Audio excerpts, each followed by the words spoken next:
There is a house made of gingerbread and candy somewhere in the forest, and two children are walking toward it. You know this story. You've always known it. It lives in that part of memory reserved for childhood things, bedtime voices, picture books with thick pages, the particular fear that comes before sleep, Hansel and Gretel. A tale so familiar it hardly seems like a story at all, just something that has always been there, waiting to be remembered. But perhaps it's worth asking why we tell children about starvation and abandonment before we say goodnight. The version most of us know comes from the Brothers Grimm, published in 1812 inches, a collection meant to preserve German folk traditions. It begins with a woodcutter and his wife, sometimes the mother, sometimes a stepmother sitting awake in the dark. There is not enough food. Winter is coming, or has already come. The choice, as they see it, is terrible but simple. If all four of them stay, all four will starve. But if the children are taken deep into the forest and left there, perhaps two might survive. And so they go. Hansel, the older child, hears the plan and fills his pockets with white pebbles. The first time they are led into the woods, he drops the stones behind them like breadcrumbs, and by moonlight, the children find their way home. But the second time, there are no stones, only bread, which he scatters on the path. The birds eat the crumbs. This time, there is no way back. The forest is deep and dark and tangled, and they are lost inside it. Then they find the house. Bread for walls, cake for a roof, sugar windows that catch the light. A house designed not to shelter, but to lure. And inside, an old woman, a witch who seems kind at first, who offers food and warmth and a place to sleep. But kindness was only the beginning. She locks Hansel in a cage. She plans to fatten him up. She plans to eat him. Gretel is kept as a servant. She is made to cook, to clean, to prepare the oven.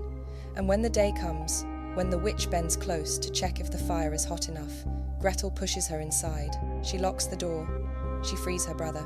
They take the witch's jewels and gold, find their way back through the forest, and return home. The mother is dead. The father weeps with joy. They are rich now. They are safe. The story ends the way these stories are supposed to end, with cleverness rewarded, evil punished, and children who were abandoned somehow finding their way back. It's a fairy tale. And like all fairy tales, it seems to exist outside of time, something passed down and polished smooth, its edges softened by centuries of retelling. We read it to children because it teaches something: resourcefulness, courage, the dangers of trust. Or perhaps we read it simply because it was read to us. But here is where the ground begins to shift. The Grimm brothers did not invent this story. They collected it. And when you look closer at what they collected, something older begins to show through. The tale they published in 1812 was already ancient by then. Variations of it had been circulating through oral tradition for generations, perhaps centuries. Similar stories appear in earlier German folklore, in French and Italian collections, in Scandinavian tales, where the details change but the structure remains. Two children, abandonment, a forest, a threat, survival. These are not the elements of fantasy. These are the elements of something that once happened, or something people feared would happen so often and so deeply that it became necessary to shape it into story, to make it repeatable, to make it bearable. And if that's true, then this tale we know by heart was never really about gingerbread houses or wicked witches at all. It was about something much older and much worse. The story does not belong to Germany alone. Long before the Grimm brothers walked through villages collecting tales from old women and woodcutters, this same story was already being told in France, in Italy, in the forests of Scandinavia and the mountains of Eastern Europe. The names were different, the details shifted, but the structure underneath remained. Two children, a forest, hunger, something waiting in the dark. In medieval France, there was a tale called Le Petit Poucet, Little Thumb. A poor woodcutter and his wife have 7 sons. Famine comes.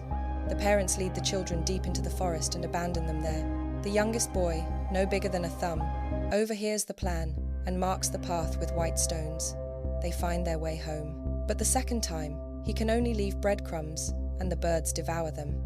The children wander until they reach a house, and inside lives an ogre who sharpens his knife and plans to eat them in their sleep. The details are different, but the bones are the same. In Scandinavian folklore, there are stories of children left in the woods during years of starvation who encounter forest trolls or ogres living in crude shelters made of stolen goods. The creatures are not witches, but they serve the same function. They represent hunger given shape, a mouth that never stops wanting, a threat that waits just beyond the firelight. Further east, In Polish and Russian oral traditions, similar tales appear. Children abandoned during plague years or harsh winters. A hut in the forest, sometimes on chicken legs, sometimes sunken into the earth. An old woman who seems helpful at first, who offers soup and a warm bed, but who keeps a cage in the corner and a cauldron always simmering. The pattern repeats. It crosses borders. It crosses centuries. Folklorists have a term for this. ATU 327, The Children and the Ogre. It's a classification in the Arne Thompson Uther Index, a catalogue that maps the structure of folktales across cultures. The number tells you that what you're looking at is not a single story, but a narrative template, something so old and so widespread that it appears in dozens of recorded versions, and likely hundreds more that were never written down. The template is simple. Parents face impossible scarcity. They make an unbearable choice. Children are sent into the wild. There, they encounter not safety, but a different kind of danger. A figure who lives alone, who exists outside the rules of community, and who wants to consume them. The children survive not through strength, but through cleverness or luck, and sometimes they return home. What matters is not the gingerbread or the pebbles or the name of the witch. What matters is the pattern beneath it all. This is a story about what happens when there is not enough. It may be worth noting that the earliest recorded versions of these tales do not come from times of peace and plenty. They emerge from periods of famine, plague, and social collapse eras, when the question of who would eat and who would starve was not hypothetical. In the 14th century, Europe experienced the Great Famine, followed by the Black Death. Entire villages disappeared.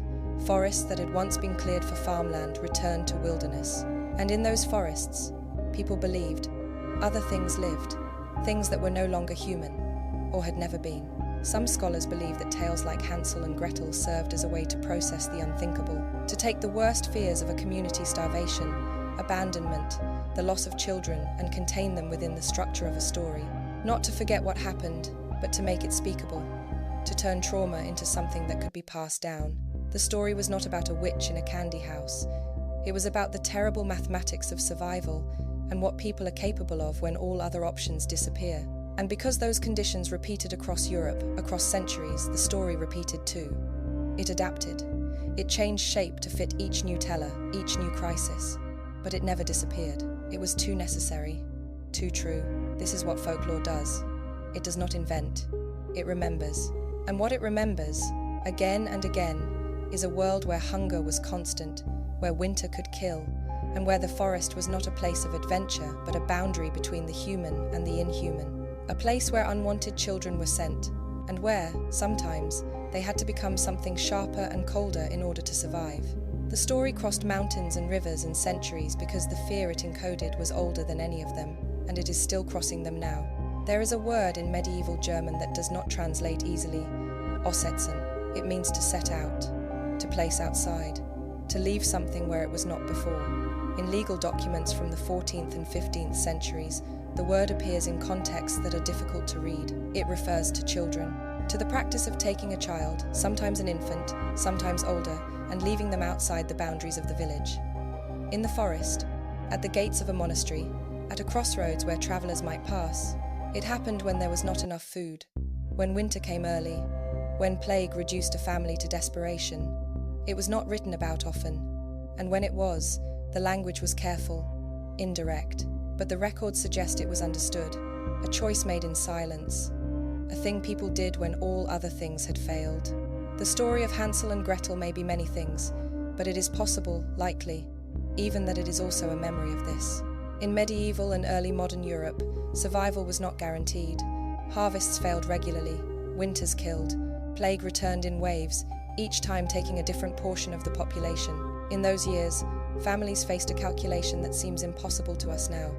How many mouths could be fed with what little remained? And when the answer was clear, when it became a question of whether everyone would starve or only some, decisions were made. Church records from the period mention children found abandoned near monastery gates, left with the hope that religious communities might take them in. Some were, many were not. Other records, thinner and harder to interpret, reference children discovered in forests, sometimes alive, sometimes not. The language is formal, distant. The grief is harder to locate, but it is there, encoded in the structure of what was written and what was left unsaid. This is the soil from which the story grew. The tale does not judge the parents. That is worth noticing.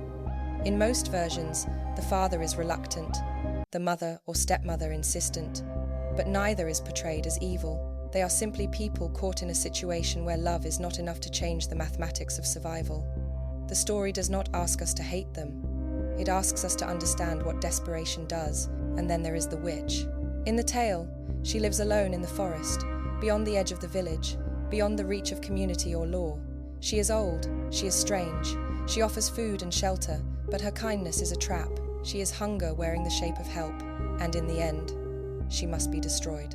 This figure appears across European folklore in different forms: the forest hag, the wicked crone, the woman in the woods. Some scholars believe she may reflect something older than the tale itself, the real women who lived on the margins of medieval society. Herbalists, healers, widows with no family to protect them, women who survived alone in places most people feared to go. During times of crisis, famine, plague, social collapse, these women were often the first to be blamed. They were accused of witchcraft, of poisoning wells, of stealing children, not because they had done these things, but because fear needs a target, and the woman who lives outside the village, who knows things others do not, who exists without a husband or sons, becomes a convenient vessel for collective terror. The witch in the story may represent this. Not a supernatural being, but a category of person, the outsider, the scapegoat, the one who can be destroyed without guilt because she was never truly part of the community to begin with.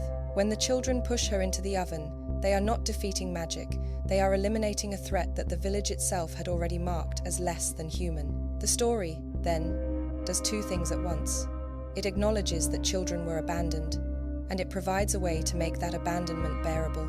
By placing a monster in the woods, a figure so monstrous that her death becomes justified, even satisfying, the tale transforms parental failure into child heroism. The children are not victims of their parents' desperation. They are survivors of an external evil. The guilt is displaced. The narrative is made endurable. This is what folklore does in times of trauma. It does not erase what happened. It reshapes it. It takes the unbearable and makes it into something that can be told, and retold, and passed down. The story becomes a container for grief, for guilt, for the knowledge that survival sometimes requires the unthinkable. And so the tale survives, not because it is comforting, but because it was necessary. It allowed people to speak about what could not be spoken, to remember what could not be forgotten, to carry forward the knowledge that when the world becomes cruel enough, even love must make terrible choices. The gingerbread house, the candy windows, the jewels the children bring home, these are the softening details, added later, to make the story safe for children. But underneath, the structure remains, a memory of hunger, a memory of abandonment, a memory of the kind of world where parents lead their children into the forest and do not bring them back. And perhaps, also, a memory of the women who lived in those forests, and what happened to them when the village needed someone to blame. Perfect. I've reread script, docx completely. Now I will expand Chapter 4. Chapter 4. The truth beneath the story. The story should have disappeared. If fairy tales were only entertainment, only fantasy, then the ones built on child abandonment and starvation and cannibalism should have been the first to fade. They should have been too dark, too painful, too close to the unthinkable. And yet Hansel and Gretel survived. It crossed centuries, it crossed oceans. It was translated, adapted, illustrated, and eventually turned into something we give to children before bed. The question is not why it was told once. The question is why it kept being told. Perhaps the answer lies in what the story does, rather than what it says. It takes a reality that was once common: children abandoned during famine, families destroyed by hunger, communities turning on their weakest members, and it transforms that reality into narrative. It gives it shape. It gives it a beginning, a middle, and an end. Most importantly, it gives it a resolution. The children survive. They return home. They are safe. This is not what happened to most children left in the forest. But this is what the story offers. The possibility of survival. The idea that even in the worst circumstances, cleverness and courage might be enough. That even when the world is cruel, the victim can become the hero. And perhaps that hope, however small and however untrue it often was, made the story worth keeping. There is something else at work here too. The story allows its listeners to hold two contradictory truths at once. It acknowledges that parents abandon children, but it does so in a way that does not demand we hate them. The parents in the tale are not monsters. They are desperate. They are human. The real evil is placed elsewhere: in the witch, in the forest, in hunger itself. The story creates distance. It allows for grief without blame. It makes space for the knowledge that terrible things were done, not by terrible people, but by ordinary people in terrible times. This may be why the tale became so widespread. It was not just a story about children. It was a story for adults, too, a way to process guilt, to externalize shame, to transform collective trauma into something that could be shared and, in the sharing, made bearable. Over time, the story softened. The gingerbread house appeared, the candy windows, the jewels, details that made it colorful, whimsical, appropriate for children. The Grimm brothers themselves revised it multiple times, each version slightly gentler than the last. By the 19th century, it had become something closer to what we know now, a fairy tale, a fantasy, a story safely removed from reality. But the structure underneath never changed. The bones remained. 2 children, a forest, hunger, a choice, survival. What changed was only how much of the original truth we were willing to see. Modern adaptations often emphasize the adventure, the magic, the triumph of good over evil, and there is nothing wrong with that. Stories are allowed to become lighter, they are allowed to shift with the times. But when we strip away all the darkness, when we make the story only about bravery and candy houses, we lose something important. We lose the memory the story was designed to carry. We lose the understanding that this tale was never really about witches or gingerbread.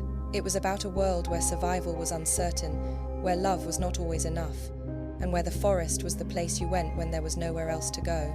And perhaps, in some quiet way, the story still remembers that. Perhaps that is why we keep telling it, not because it is cheerful or comforting, but because it is true in a way that goes deeper than fact. It is true in the way that myths are true because it holds something essential about the human experience, about fear, about hunger, about the choices people make when every option is unbearable. The story endures because we endured. It survives because the conditions that created it, famine, desperation, the collapse of community, have never fully disappeared. They return in different forms, in different places, but the underlying fear remains. The fear that there will not be enough, that those we love might not survive, that we might be forced to make the same impossible choices our ancestors made. And so we keep the story. We soften it, we adapt it, we turn it into cartoons and musicals and picture books, but we do not let it go. Because somewhere deep in the structure of the tale, beneath the candy and the cleverness and the happy ending, there is still a memory of a darker world. A world where the forest was not a place of adventure, but the edge of survival itself. A world where the question was not whether parents loved their children. The question was whether love could survive when there was nothing left to eat.